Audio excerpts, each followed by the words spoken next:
Hello students, welcome back to my channel Shubham lecturer. जितने भी student 24 फरवरी को 12th इंग्लिश का पेपर देने वाले हैं वो आज के इस वीडियो को शुरू से लेकर लास्ट तक देखेंगे, क्योंकि इस वीडियो में मैं आपको बताऊंगा कि आपको 24 फरवरी को 12th इंग्लिश की कॉपी कैसे लिखनी है ताकि आप इंग्लिश में 100 में 95 प्लस मार्क लेकर आए। देखिए स्टूडेंट, आपकी तैयारी भले ही बहुत ही अच्छे से हो चुकी हो या बहुत कम हुई हो, लेकिन अगर आपको कॉपी लिखने का सही तरीका नहीं पता है तो आपका नंबर कट हो जाएगा। और बहुत सारे स्टूडेंट तो ऐसे कॉपी लिखते हैं कि उनको फेल कर दिया जाता है। तो आज के इस वीडियो में मैं आपको बताऊंगा कि आपको पूरे इंग्लिश की कॉपी कैसे लिखनी है, कैसे आपको कॉपी मिलेगा, आपको स्टार्टिंग में कैसे इंग्लिश की कॉपी भरनी होती है, ठीक है। और उसके बाद में आपको बताऊंगा कि कैसे आपको पूरी कॉपी लिखनी है। एक पेपर मैंने यहां पर ले रखा है, देखिए ये क्लास 12 इंग्लिश का ये पेपर है। इस पूरे पेपर को मैं सॉल्व करवाऊंगा और इसी तरह से आपका पेपर 2023 बोर्ड एग्जाम में भी आएगा, ठीक है। और इसी में जो क्वेश्चन है, ठीक है, जैसे ये क्वेश्चन है, इसका आंसर कैसे लिखें, कैसे हम पूरा पेपर जाकर बोर्ड एग्जाम में सॉल्व करेंगे, पूरी कॉपी मैंने लिख रखी है। आप लोगों को मैं दिखा दूं कॉपी, ठीक है। कॉपी देख लेते हैं पहले। तो देखिए यहां पर कितनी अच्छी कॉपी लिखी गई है। अगर आप ऐसे लिख कर आएंगे भैया तो समझ लीजिए 100 में 100 लेकर आएंगे। देखिए कितनी सुंदर राइटिंग से ये कॉपी पूरी लिखी गई है। पूरी कॉपी मैं आपको दिखा देता हूं, ठीक है। ये देखिए पूरी कॉपी, कैसे आपको लेटर लिखना है, कैसे आपको पूरा आंसर देना है सेक्शन सी का, ठीक है। पूरी कॉपी ऐसे लिखेंगे तो भैया पूरे के पूरे नंबर लेकर आएंगे। ये देखिए कितनी अच्छी copy, Hindi to English translation, ठीक है। पूरी कॉपी मैंने यहां पर लिख रखी है। तो आप लोग इस वीडियो को शुरू से लेकर लास्ट तक देखिएगा, ठीक है। तभी आप भी 100 में, ठीक है, 100 में आप भी 95 प्लस ऐसे एग्जामिनर दे देगा, ऐसे देगा 95 और ऐसे करके लो भैया 100 में 95, ठीक है। तो देखिए सबसे पहले आपको क्या मिलेगा, देखिए आपको ऐसे कॉपी मिलेगी। कॉपी में सबसे पहले आपका इस प्रकार का इंटरफेस रहेगा, ठीक है। बोर्ड एग्जाम देने जाएंगे तो सबसे पहले आपको अपना रोल नंबर भरना होगा। जैसे देखिए परीक्षार्थी का अनुक्रमांक अंकों में, आपको अपना रोल नंबर पहले अंकों में भरना है, फिर अपना अनुक्रमांक आपको शब्दों में भरना है। जैसे इतना आपका रोल नंबर है 2 1 5 4 6 1 3 1 5, तो आपको ऐसे लिख देना है 2 1 4 5 6 1 3 1 5, ठीक है। फिर आपको विषय डालना है इंग्लिश, ठीक है। और प्रश्न पत्र ओनली लिख दीजिएगा। प्रश्न पत्र पर अंकित संकेतांक, आपको ये जो पेपर कोड होता है, देखिए ये लिखा है 316 REE, इसको यहां पर भर देना है 316 REE। देखिए यही नहीं भरना, जो आपके पेपर का कोड होगा वो आपको भरना होगा, ठीक है। अब देखिए परीक्षा का दिन मंडे, जैसे मंडे मान लीजिए, देखिए यहां पर दिन मत देखिएगा, मैं आपको डेमो के लिए बता रहा हूं। आपका मंडे को नहीं है पेपर, ठीक है, किसी दूसरे दिन है, लेकिन मैं डेमो के लिए बता रहा हूं। तारीख मैंने सही लिखा है, परीक्षा तिथि एवं पाली 24/2/2023, ठीक है। केंद्र का नाम आपको लिखना ही होगा, आपने हिंदी में तो जाना होगा, ठीक है। तो आप अपना केंद्र का नाम लिख दीजिएगा, ठीक है। समझ में आया, ये एक डेमो के लिए है। तो रोल नंबर में बिल्कुल भी गलती नहीं करनी है, नहीं तो सब बेकार हो जाएगा, क्योंकि इंपॉर्टेंट रोल नंबर ही है, ठीक है। अब चलिए ये तो हो गया कॉपी कैसे भरें। अब चलिए देखते हैं कॉपी कैसे लिखें, ठीक है। तो देखिए स्टूडेंट, कॉपी लिखने के लिए आपको पहले आपको अपना पेपर तो पढ़ना होगा, ठीक है। 15 मिनट आपको पढ़ने के लिए मिलते हैं। तो ये पेपर है आपका जो इंग्लिश का पेपर है वो 4 सेक्शंस में डिवाइड होगा। मैंने पहले बताया था, section A, section B, section C और सेक्शन डी, ठीक है। सेक्शन ए आपका है रीडिंग सेक्शन, जो कि 15 नंबर का होगा। देखिए इसमें करना क्या है, read the following passage carefully and answer the question that follow. तो सबसे पहले आप सेक्शन ए हेडिंग डालेंगे, सेक्शन ए रीडिंग, ठीक है, जैसे मैंने यहां पर डाला है। देखिए सेक्शन ए रीडिंग, खूब सुंदर सुंदर हेडिंग डालेंगे। फिर देखिए पहले क्वेश्चन का आप आंसर लिख रहे हैं, read the following passage carefully and answer the question that follow. ये एक पैसेज है, ठीक है, दिया गया आपको अनसीन पैसेज। इसके नीचे क्वेश्चन दिए गए हैं 5 क्वेश्चन, जिसके लिए आपको 15 नंबर मिलेंगे। अब ये आपको क्वेश्चन नीचे दिया गया है, इसका आंसर लिखिए, ले जाइए 15 नंबर। इसका आंसर कहां मिलेगा बताइए, इसी पैसेज में आपको इसका आंसर मिलेगा, सबका आंसर इसी पैसेज में, ठीक है। मतलब ये बिल्कुल इजी होता है, डरिए मत यार, एग्जाम आएगा लिख देंगे। तो पहले आपको सेक्शन ए रीडिंग हेडिंग डालना है, फिर लिखना है, जैसे आप फर्स्ट क्वेश्चन का आंसर लिख रहे हैं तो यहां पर लिखेंगे आंसर ऑफ क्वेश्चन 1, यानी कि क्वेश्चन नंबर 1 का आंसर, ठीक है। समझ में आया। अब देखिए यहां पर क्वेश्चन तो आपको उतारना नहीं है, जैसे life is not a bed of roses but a bed of thorn. इसके नीचे 5 क्वेश्चन, देखिए ए है how is man's life, B question है what should B do to succeed in life, यानी कि हाउ इज मैन्स लाइफ, मनुष्य का जीवन कैसा है। बी है what should B do to succeed in life, हमें अपने जीवन में सफल होने के लिए क्या करना चाहिए। और सी है हु आर फ्राइटेंड बाय पेटी डिफिकल्टी, यानी कि छोटी छोटी कठिनाइयों से कौन डरते हैं। और डी वाला है what do brave heart achieve, बहादुर दिल वाले क्या प्राप्त करते हैं। और ई हमारा है वोकेबुलरी 3 नंबर का, जैसे which word in the passage in the opposite of artificial, मतलब पैसेज में कौन सा ऐसा वर्ड है जो आर्टिफिशियल का अपोजिट है, ठीक है। नेचुरल। ऐसे देखिए which word in the passage mean fear, passage में कौन सा वर्ड है जिसका मतलब फियर है, तो अफ्रेड है, अभी देखेंगे।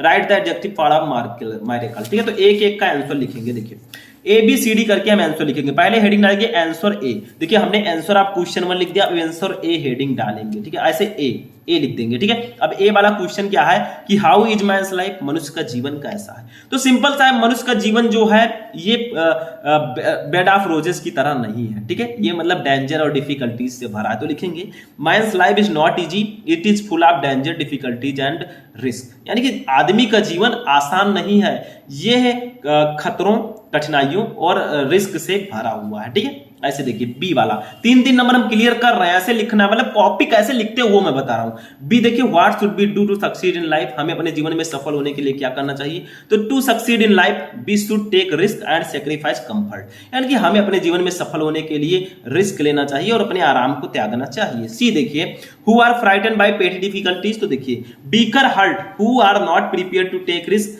Are frightened by petty difficulties, यानी कि कमजोर दिल वाले जो रिस्क लेने के लिए तैयार नहीं रहते, वो छोटी छोटी कठिनाइयों से डरते हैं।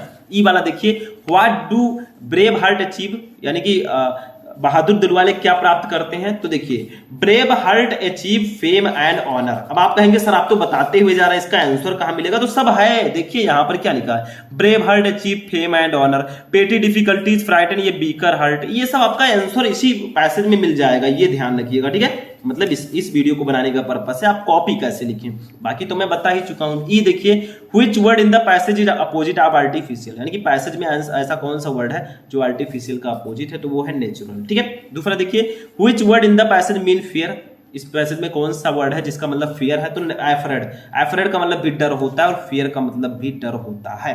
तीसरा देखिए right the adjective form of मायरेकल, तो मायरेकल का एडजेक्टिव फॉर्म होगा मायरेकुलियस, ठीक है। जैसे मैंने बताया नेचुरल, अब देखिए इसमें नेचुरल है, ये देखिए एफ्रेड है, ये नेचुरल है, ये सब इसी पैसेज में दिया रहेगा मेरे दोस्त, टेंशन लेने की जरूरत ही नहीं, ठीक है। तो फर्स्ट क्वेश्चन का आंसर हो गया, समझ में आ गया। पहले सेक्शन ए डालिएगा, फिर आंसर आप क्वेश्चन 1 ऐसे लिख दीजिएगा, ठीक। चलिए नेक्स्ट देखते हैं सेक्शन बी। अब देखिए स्टूडेंट आता है सेक्शन बी। सेक्शन बी में क्या होता है, देखिए इसमें आर्टिकल और लेटर रहेंगे, ठीक है। 10 नंबर का आर्टिकल, 10 नंबर का लेटर, टोटल 20 नंबर आपको इसके लिए मिलेंगे। जैसे देखिए राइट, दूसरा क्वेश्चन है right an article of any one of the following topic in 100 to 150 words, यानी कि तीनों में से किसी एक टॉपिक पर आप 100 से 150 वर्ड में एक आर्टिकल लिखिए। अब आर्टिकल लिखते कैसे ये आपको पता होना चाहिए। तो देखिए पहले हम डालेंगे सेक्शन बी राइटिंग हेडिंग, फिर डालेंगे आंसर ऑफ क्वेश्चन 2 का बी सी हम करेंगे, मान लीजिए हमें सी वाला पता है तो हम सी लिख देंगे, ठीक है। तो लिखेंगे सेक्शन बी राइटिंग। अब देखिए हमें ये सी वाला पता है, इंपॉर्टेंस ऑफ गेम्स, हम इस पर आर्टिकल लिखना चाहते हैं तो लिखेंगे आंसर सी ऑफ क्वेश्चन 2। अगर बी वाला पता होता तो हम लिखते हैं आंसर बी ऑफ क्वेश्चन 2, मतलब जो आपको पता है वही आपको लिखना है। अब ये है इंपॉर्टेंस ऑफ गेम्स, तो यहां पर हेडिंग डालेंगे, आर्टिकल लिखेंगे, फिर लिखेंगे इंपॉर्टेंस ऑफ गेम्स। मैंने स्पोर्ट भी लिख दिया, कोई प्रॉब्लम नहीं, ठीक है। अब आर्टिकल लिखें कैसे, देखिए आर्टिकल में कुछ चीजें, कोई भी चीज याद नहीं किया जाता यार, क्या करिए आप आर्टिकल लिखने का तरीका समझिए। जैसे इंपॉर्टेंस ऑफ गेम्स पर हम आर्टिकल लिख रहे हैं तो इसको 2, 3, 4 पैराग्राफ्स में लिखना, ऐसा नहीं कि एक ही पैराग्राफ में पूरा आर्टिकल लिख दिया, वो सही तरीका नहीं है, ठीक है। 10 नंबर अगर लेना है तो भैया ऐसे लिखिएगा। देखिए मैंने पहले गेम्स के बारे में कुछ लिखा, एक पैराग्राफ देखिए यहां से यहां तक, ठीक है। फिर दूसरा पैराग्राफ देखिए, ये देखिए दूसरा पैराग्राफ हमने लिखा यहां से यहां तक, मतलब 2-3 पैराग्राफ्स में आपको आर्टिकल लिखना होता है। ऐसे देखिए ये तीसरा पैराग्राफ, ठीक है। ऐसे ये चौथा पैराग्राफ, ये 5वां पैराग्राफ, मतलब 2, 3, 4 पैराग्राफ में आपको आर्टिकल्स लिखने हैं। अब क्योंकि 100 से 150 वर्ड में लिखना तो थोड़ा बड़ा तो लिखना ही पड़ेगा क्योंकि हमें 10 नंबर लेना है। बट सही तरीका यह है कि आप लोग 2-3 पैराग्राफ्स में, कम से कम 2 या 3 पैराग्राफ्स होने चाहिए, तभी आर्टिकल को सही माना जाएगा, ठीक है। तो ये आपका हो जाएगा आर्टिकल राइटिंग, ठीक है। ये भी हो गया दूसरा। अभी देखिए सेक्शन बी में हमारा एक और है लेटर राइटिंग, चलिए उसको देखते हैं। अब देखिए सेक्शन बी में हमारा तीसरा क्वेश्चन है write a letter to the editor of a national daily conveying your concern on growing prices of diesel and petrol, यानी कि आपको एडिटर को एक लेटर लिखना है नेशनल डेली को कि डीजल और पेट्रोल के बढ़ते दाम पर एक आर्टिकल लिखना है, लेटर, ठीक है। या आप ये नहीं जानते तो इसको कीजिए write a letter to the principal of your college requesting him to arrange a football match, मतलब दोनों में से किसी एक पर आर्टिकल लेटर लिखिए। तो चलिए हम इसको लिखते हैं write a letter to the editor of a national daily conveying your concern on growing petrol and diesel prices, ठीक है। तो देखिए यहां पर हम आंसर ऑफ क्वेश्चन 3 पहले लिखेंगे। देखिए क्वेश्चन 3 का आंसर लिखना है तो आंसर ऑफ क्वेश्चन 3, फिर हम a letter to at the editor heading डालेंगे। देखिए ये क्या है, write a letter to the editor, तो हम a letter to the editor लिख देंगे। फिर पहले जब लेटर लिखेंगे तो पहले वो एड्रेस लिखेंगे जहां हम लेटर लिख रहे हैं। तो मान लीजिए हम 15 मॉल रोड आगरा फरवरी 24 20XX, देखिए 2023 मत लिखिएगा, ऐसे लिख दीजिएगा, ठीक है। मतलब जहां आप आर्टिकल लिख रहे हैं जिस जगह पर उसको लिख देना है। फिर जिसके पास लिख रहे हैं, हम लिख रहे हैं the editor the Indian express new Delhi के पास हम लिख रहे हैं, ठीक है। तो ये लिख देंगे, मतलब पहले लिखना है कहां लिख रहे हैं, किसके पास लिख रहे हैं। फिर हम सब्जेक्ट लिखेंगे कि आखिर किस टॉपिक पर हम लेटर लिख रहे हैं, किस सब्जेक्ट पर, ठीक है। तो growing prices of diesel and petrol, यानी कि पेट्रोल और डीजल के बढ़ते दाम पर हम लिख रहे हैं। फिर लिखेंगे सब, हेडिंग डालेंगे। फिर अपनी प्रॉब्लम लिखेंगे, this letter to your esteem daily in interest to express my concern over the issue of excessive increase in daily transport expenses due to the abnormal hikes in petrol and diesel prices. So through this letter in the column of your newspaper, I want to appeal to the government to immediately control the fuel prices to give some sign of relief to the citizen of our country. ठीक है। फिर your sincerely लिखकर ABC लिख देंगे, बस हो गया, simple सा, ठीक है। तो इस तरह से आपको लेटर लिखना होता है। पहले जहां लिखना उसको लिखिए, जिसके पास लिखना उसको लिखिए, फिर सब्जेक्ट लिखिए, सर लिखकर अपनी प्रॉब्लम लिखिए और लास्ट में योर सिंसियरली लिखकर ABC लिख दीजिए, अपना नाम मत लिखिएगा, ठीक है। तो थोड़ा बड़ा आपको मिलेगा पेज, इतना छोटा तो रहेगा नहीं, ठीक है। तो ऐसे आपको कॉपी में लिखना होगा। तो सेक्शन बी भी हमारा यहां पर फिनिश होता है। अब सेक्शन सी ग्रामर पर आते हैं, ठीक। अब देखिए स्टूडेंट, ग्रामर में क्या है, जैसे सेक्शन सी ग्रामर, इसमें पहले ऑब्जेक्टिव टाइप के क्वेश्चन रहेंगे। जैसे देखिए 5 क्वेश्चन रहेंगे, एक क्वेश्चन के लिए 2 नंबर, टोटल 10 नंबर आपको मिलेगा। जैसे ए वाला देखिए, गवर्नमेंट बाय वन पर्सन, यानी कि एक व्यक्ति द्वारा चलाई जाने वाली सरकार, उसे हम क्या बोलते हैं। आपके पास 4 ऑप्शन है, इसका चौथा सही, ऑटोक्रेसी, यानी कि अराजकता या शासनहीनता, मतलब वहां पर एक ही सरकार रहती है, जैसे किम जोंग उन को ले लीजिए, ठीक है। ऐसे बी देखिए, ए फूल्स पैराडाइज, एक काल्पनिक आनंद, तो इसका मीनिंग क्या होगा सही वाला, ये आइडियम्स एंड फ्रेजेस है। ऊपर वाला आपका वन वर्ड सब्स्टिट्यूशन था, मतलब ऑब्जेक्टिव में दे दिया गया, ठीक है।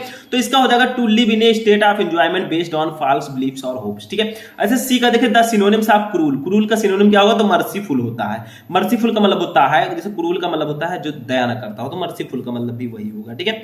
समझ में आया, निर्दयी। डी वाला देखिए, इसका मतलब निर्दयी होगा। डी देखिए, Mohan is more talent than Ram, तो which word in this sentence is an error, इसमें कौन से सेंटेंस में गलती है, तो मोर नहीं लगेगा, क्योंकि देखिए टैल में ईआर लग चुका है, तो मोर लगाने की जरूरत नहीं है, तो मोर में गलती है।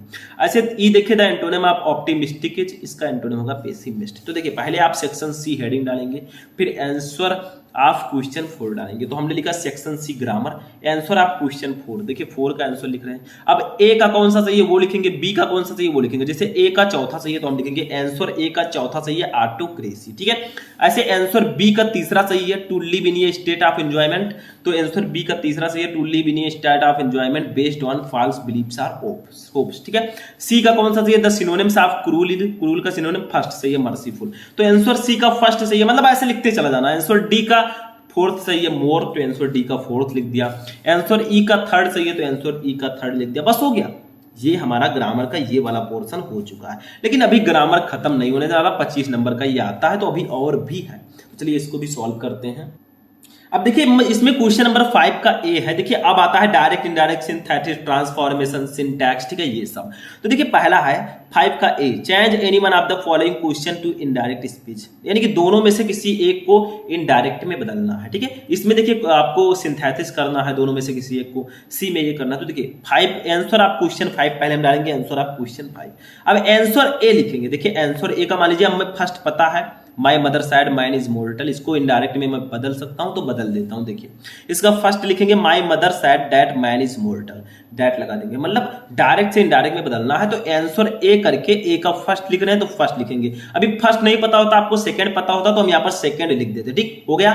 तो फर्स्ट, इसका फर्स्ट पता हमने कर दिया। बी का देखिए, combine any one of the following as directed, मतलब दोनों में से किसी एक को कंबाइन कीजिए, सिंथेसिस है। तो owing to his illness he could not go to college, यानी कि अपनी बीमारी के कारण वो कॉलेज नहीं जा सका, इसको कॉम्प्लेक्स में बदलना है। तो आंसर बी का फर्स्ट लिखेंगे, he could not go to college because he was ill, यानी कि वो कॉलेज नहीं जा सका क्योंकि वह बीमार था, बस हो गया। ऐसे आंसर सी देखिए, change any one of the following as directed, तो इसको आपको बदलना है, ठीक है। जैसे हम दूसरा वाला कर रहे हैं, मान लीजिए इसका दूसरा पता है, तो Mumbai is the best city in India, Mumbai Bharat का सबसे अच्छा शहर है, कंपैरेटिव डिग्री में बदलना है, सुपरलेटिव में है। तो आंसर सी का दूसरा करेंगे, Mumbai is better than any other city in India, बस हो गया, ठीक है। अच्छा डी वाला देखिए, correct any one of the following sentence, मतलब दोनों में से किसी एक को करेक्ट कीजिए। जैसे फर्स्ट वाला देखिए, हिज हेयर्स आर ब्लैक, उसके बाल काले हैं, तो यहां पर लिख देंगे हिज हेयर इज ब्लैक, उसके बाल काले हैं, क्योंकि हेयर के साथ आर नहीं इज लगाएंगे, ठीक है, और हेयर लिखेंगे, तो ये गलती थी, हमने सही कर दिया। ऐसे ई वाला देखिए, use any one of the following pairs of word in your own sentence to make their difference meaning clear, यानी कि आपको दोनों में से किसी एक का सेंटेंस में यूज करना है ताकि उनका मीनिंग क्लियर हो सके। देखिए ये है अल्टर, अल्टर इसको आप कर दीजिए, जैसे मैंने कर दिया अल्टर, इसको मैंने सेंटेंस में यूज कर दिया, you should not alter anything in whatever you have written. और एक अल्टर होता है many people sacrifice a goat at the altar of goddess Kali, ठीक है, मतलब समझ में आया। तो ये आपका हो जाएगा ये ग्रामर सेक्शन। इसमें एक और चीज है, Hindi to English translation question number 6, 5 number का ये आता है। इसमें क्या होगा, चलिए देखते हैं, इसको सॉल्व करते हैं। अब देखिए 6 वाला क्या है, हिंदी टू इंग्लिश ट्रांसलेशन है, मतलब हमें हिंदी का पैसेज दे दिया गया, उसको इंग्लिश में ट्रांसलेट करना है। फिर देखिए नवयुवक अपने देश की सेवा करने हेतु अति उत्साहित दिखाई देते हैं। देश की दशा सुधारने के लिए प्रत्येक नवयुवक के सहयोग व सेवा की आवश्यकता है। हमारा साधारण किताबी ज्ञान विशेष उपयोगी नहीं है। निर्धन किसान यह जानना चाहता है कि वह अच्छी फसल कैसे उत्पादित कर दे। देश के नवयुवकों की जिम्मेदारी है कि वे अपने देश की सेवा सच्चे मन से करें, तभी हमारा देश विकसित बन सकेगा, ठीक है। तो ये आपका हिंदी का पैसेज दिया गया, तो इसको सॉल्व करेंगे। पहले डालेंगे आंसर ऑफ क्वेश्चन 6, हमने डाल दिया आंसर ऑफ क्वेश्चन 6। फिर देखिए हम ऐसे कर देंगे, नवयुवक अपने डॉट डॉट करके बन सकेगा, ये हमने देश बन सकेगा हो गया, ठीक है। अब हेडिंग डालना है आपको इंग्लिश ट्रांसलेशन, और इस पूरे पैसेज को इंग्लिश में ट्रांसलेट करना, जैसे हमने लिखा है। देखिए मैंने तो यहाँ पर लिख रखा, लेकिन आपको अपनी तरफ से करना होगा। मेरे बनाने का वीडियो पर्पस है कि आप लोग कॉपी लिखना सीख सके। देखिए youth appear very excited to serve their country. The cooperation and service of every youth is needed to improve the condition of the country. Our simple bookish knowledge is not particularly useful. The poor farmer want to know how to produce a good crop. It is the responsibility of the youth of the country to serve their country with a true heart. Only then our country can become a developed country. मतलब आपको हिंदी से English में translate करना होगा, वो तो आपके exam में जो आएगा वो आपको करना होगा। मैंने यहाँ पर बता दिया कि आपको कैसे करना होता है। सेक्शन सी भी खत्म, 60 नंबर का हमारा पेपर फिनिश हो चुका है। लास्ट सेक्शन आता है सेक्शन डी, जो कि अकेले 40 नंबर का होगा। इसमें प्रोज, पोएट्री और सप्लीमेंट्री के क्वेश्चंस होंगे, ठीक है। जैसे देखिए यहाँ पर सेक्शन डी लिटरेचर है, इसमें सबसे पहले प्रोज का क्वेश्चन रहेगा, 7वां question, answer the following question in about 40 word. इसमें 2 क्वेश्चन रहेंगे, सॉल्ट आंसर टाइप क्वेश्चन, दोनों करेंगे, आपको 8 नंबर मिलेगा।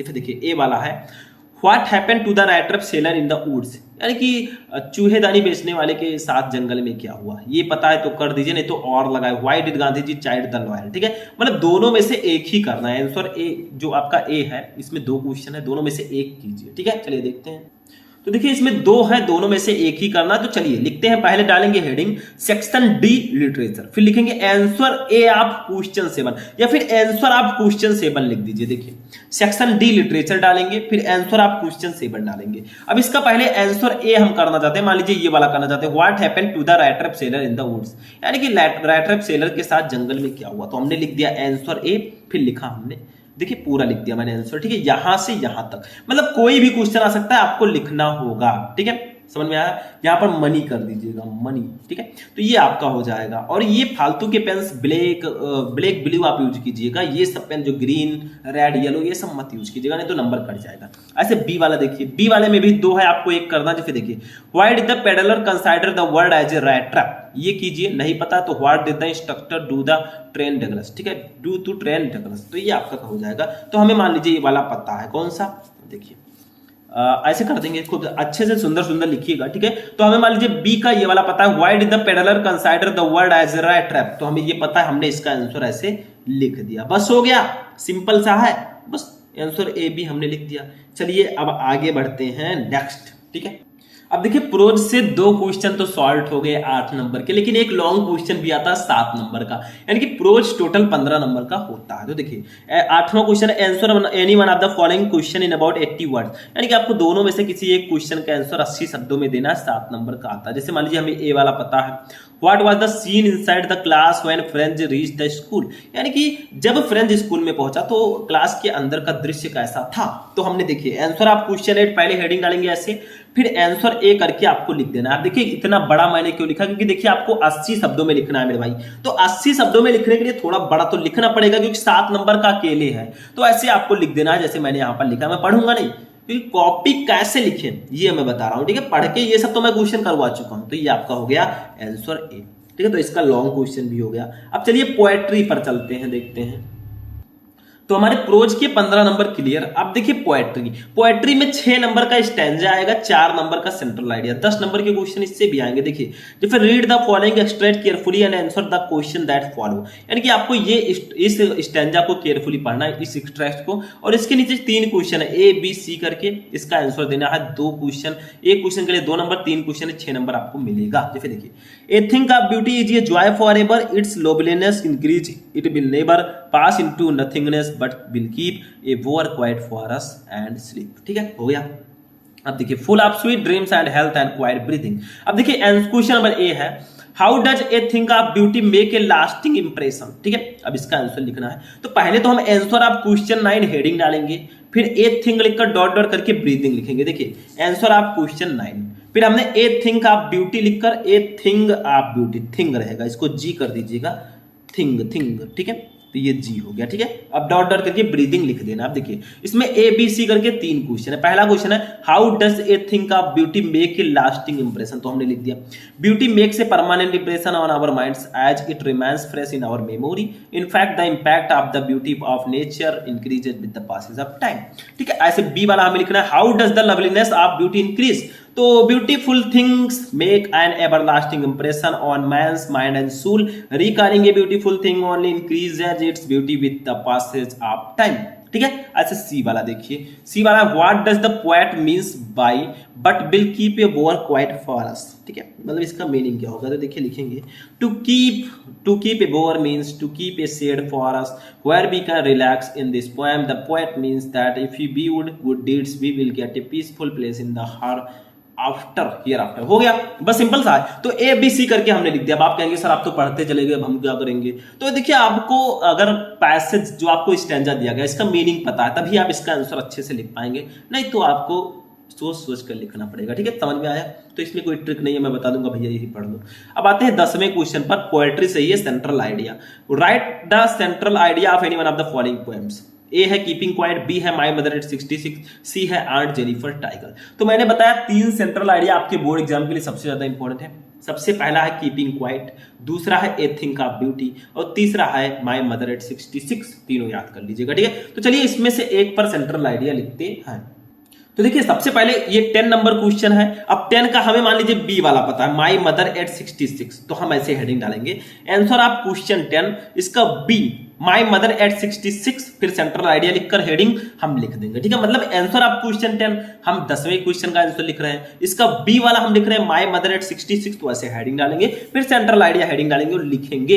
क्या लिखेंगे देखिए, though ageing is a natural process at the fear of separation from your loved and near ones is very painful. मतलब यद्यपि बुढ़ापा एक प्राकृतिक प्रक्रिया है, लेकिन अपनों से बिछड़ने का दर, अपनों से बिछड़ने का दर बहुत ही दर्दनाक होता है। The poem talks about the experience and the feeling of guilt which their offspring experience for not being able to be their parents in their old age. मतलब जो यहाँ पर कवि है वो हमें अकेलेपन की उस भावना का अनुभव कराते हैं जो एक एज्ड पीपुल, जो एक वृद्ध आदमी अनुभव करते हैं जब उनकी संतानें उन्हें छोड़कर चले जाते हैं। ठीक है, the poet means explores the feeling of melancholy and pain that a daughter experience which leaving her mother all by herself at a ripe old age. और वो जो पोएम है वो इस चीज की भी जांच पड़ताल करता है कि जो एक लड़की, एक जो बेटी होती है वो अपने वृद्ध माँ को छोड़कर, ठीक है, चली जाती है, ठीक है, उसके दर्द को भी अनुभव करता है। मतलब देखिए मैंने इस सेंट्रल आइडिया को पहले ही बता दिया, मैंने एक आपको इसका आंसर बताने का प्रयास किया, बाकी लिखना कैसे ये मैं बता रहा हूँ। ठीक है, तो ये हो गया आपका, समझ में आ गया। तो पोएट्री भी हमारा फिनिश हो चुका है। अब सप्लीमेंट्री पर आते हैं, ये भी सेम उसी तरह होगा, प्रोज की तरह 2 शॉर्ट रहेंगे, 1 लॉन्ग रहेगा। ठीक है, जैसे देखिए 11 answer of the question in about 40 words. जैसे देखिए ए है how did Charlie enter the third level, पता है तो कीजिए, नहीं तो और लगाए। Why did the tiger king decide to marry, दोनों में से किसी एक को करना है। तो चलिए हेडिंग डालते हैं पहले। तो स्टूडेंट सबसे पहले हम हेडिंग डालेंगे आंसर ऑफ क्वेश्चन 11। ठीक है, अब इसका भी ए बी करके हम लिख देंगे। ए वाला हमें पता है why did the tiger king decide to marry, tiger king ने शादी करने का फैसला क्यों किया, तो हमने लिख दिया हेडिंग डाल के। The tiger king suddenly decided to marry because firstly he was of marriageable age and secondly he wanted to kill 30 more tigers in his father in law's state. मतलब जो टाइगर किंग है उसने अचानक शादी करने का फैसला इसलिए किया क्योंकि वो उसकी एज हो चुकी थी शादी करने की, और दूसरा कारण यह था कि वो अपने अपने ससुर के राज्य में 100 बाघों को मारना चाहता था। 30 बाघ और बचे थे, बाकी वो मार चुका था, ठीक है। तो वो अपने टैली को पूरा करना चाहता था। For this reason he wish to marry a girl in the royal family of a state with a large tiger population. इसीलिए उसने एक ऐसी लड़की से शादी करने का फैसला किया जिसके राज्य में जो बाघ है उनकी संख्या बहुत ज्यादा थी। आंसर बी देखते हैं। बी वाला हमारा है, देखिए, why was Derry impressed by mister Lamb, या फिर ये नहीं आता तो इसको कर लीजिए, why did Roger Skunk mother go to the wizard, ठीक है। तो हमें ये वाला पता है सबसे पहला कि why was Derry impressed by mister Lamb, यानी कि डेरी जो है वो मिस्टर लैम के द्वारा इंप्रेस कैसे हुई। तो the following qualities of mister Lamb attracted Derry towards him, मतलब कुछ ऐसे निम्नलिखित गुण हैं जिन्होंने डेरी को मिस्टर लैम की तरफ आकर्षित किया, ठीक है। First, he inspired Derry to face the world, सबसे पहले वो कहता था कि तुम इस दुनिया का सामना करो। Secondly, he advised Derry to stop crying on what people about his face, और दूसरा वो कहता था कि आपके बारे में, आपके चेहरे के बारे में लोग क्या कह रहे हैं उस पर रोना बंद करो, ठीक है। खुश रहो यार, 4 दिन की चांदनी फिर अंधेरी रात है, ठीक। Third, he is always cheerful and tries to comfort other, तीसरा, वो हमेशा खुश रहता था और दूसरों को आराम देने की कोशिश करता था, कंफर्ट रखता था, ठीक है। तो ये आपका हो जाएगा। अब लास्ट में हमारा 12 नंबर सबसे लास्ट क्वेश्चन रहेगा, जो कि सप्लीमेंट्री रीडर का लॉन्ग क्वेश्चन होगा। Answer any one of the following question in about 80 word, मतलब दोनों में से किसी एक का आंसर आपको 80 शब्दों में देना है। जैसे who was the tiger king, why was he named as the tiger king, तो हमें ये वाला पता, तो हम इसको कर देंगे, ठीक है। चलिए देखते हैं। तो देखिए, इसको सबसे पहले हेडिंग डालेंगे आंसर आप क्वेश्चन नंबर 12, फिर इसका ए लिखेंगे। तो आंसर आप क्वेश्चन 12 ए वाला हमें पता है। तो देखिए क्या था कि टाइगर किंग, सॉरी यहाँ पर देखिए, who was the tiger king, why was he named as tiger king, मतलब टाइगर किंग कौन था, उसका नाम टाइगर किंग क्यों पड़ा। तो ये पूरा आंसर है, मतलब टाइगर किंग कौन था। देखिए, उसको कुछ ज्योतिषियों ने भविष्यवाणी की थी कि तुम्हारी मृत्यु जो है वो टाइगर के कारण होगी, तो उसने टाइगर को मारने का फैसला किया, इसीलिए उसका नाम टाइगर किंग पड़ा, ठीक है, ठीक है। तो आपको ऐसे लिख देना है विस्तार से। तो यहीं पर हमारा ये पूरी कॉपी फिनिश होती है। तो स्टूडेंट, अगर आप जाएंगे बोर्ड एग्जाम देने और एग्जाम में कॉपी ऐसे लिख कर आएंगे इंग्लिश का, तो भैया ये 100 में 95+ एग्जामिनर आपको देगा। लेकिन आपको सुंदर सुंदर अच्छे से खूब अट्रैक्टिव लिखना है कि एग्जामिनर भी देखे ना तो उसकी आंखें फटी की फटी रह जाए, मतलब फटी नहीं यार, मतलब उसकी आंखें भी कहें अरे भैया कितना सुंदर लिखा है। मतलब अच्छे से लिखने का प्रयास कीजिए, ट्राई टू राइट बहुत अच्छे से, ठीक है, इंग्लिश हिंदी दोनों। तो आज का ये वीडियो यहीं पर फिनिश होता है। कैसा लगा आपको ये वीडियो कमेंट करके बताइएगा। तो इस वीडियो को लाइक कर दीजिएगा, चैनल को भी सब्सक्राइब कर लीजिएगा और इस वीडियो को अपने दोस्तों के साथ भी शेयर कीजिएगा ताकि उनको भी इसका बेनिफिट मिल सके। तो चलिए मिलते हैं हम नेक्स्ट वीडियो में नेक्स्ट टॉपिक के साथ, तब तक के लिए जय हिंद।